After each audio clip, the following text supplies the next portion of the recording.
Happy Black History Month. Here are some excellent Black mysteries and thrillers to add to your TBR this month and all year round. I absolutely love the Nanette Hayes mysteries by Charlotte Carter. I've read 2 of the 3 so far, Rhode Island Red and Coco Vin. This is like 1990s neo-noir, very jazzy, very fun. Nanette is a jazz musician, and in this first book, she invites a busker to spend the night. She wakes up to find him dead in her kitchen, and then she finds out he was an undercover cop. Naturally, she has to clear her own name. These are suspenseful and mysterious, but also very lighthearted and fun. The prose in it is some of my favorite that I've ever read. If you're looking for something cozier, might I invite you to read Savvy Summers and the Sweet Potato Crimes by Sandra Jackson Opoku. This is about a soul food chef in Chicago who discovers that her famous sweet potato pie was literally to die for. She investigates, of course, to clear her own name and save her business. This easily made it on to my favorite books of 2025. It is a little bit cozy, but it's also a little bit has more of an edge. The writing is fantastic. The characters are lively and fun. At the end of the book, you are treated to some recipes to try out at home. Another older book is Blanche on the Lam by Barbara Neely. Blanche White is a Black domestic worker working in the South. She gets into a little bit of trouble with the law, so she goes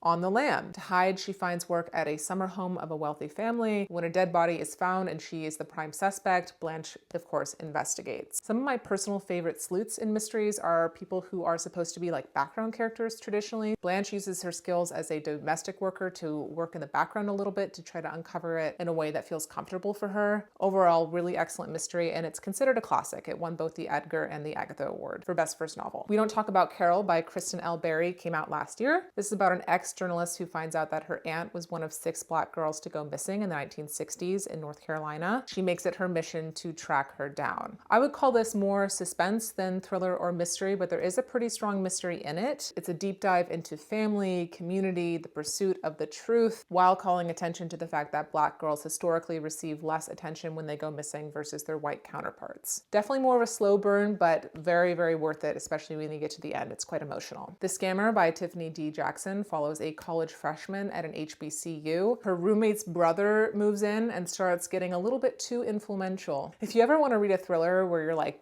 did I get a gray hair from this? This is your thriller. It has some really excellent social commentary about power and manipulation and control alongside wonderful writing. The audiobook performance is chef's kiss. I loved it. Lastly, if you don't know this, I have a book club, and this month we are reading Devil in a Blue Dress by Walter Mosley. I'm a little bit over halfway through personally. So good, immediately from the first page. I hope you join me this month in reading it. There's also a movie of it with Denzel Washington if you need more convincing. I hope you found something to add to your TBR, and as always, happy sleuthing.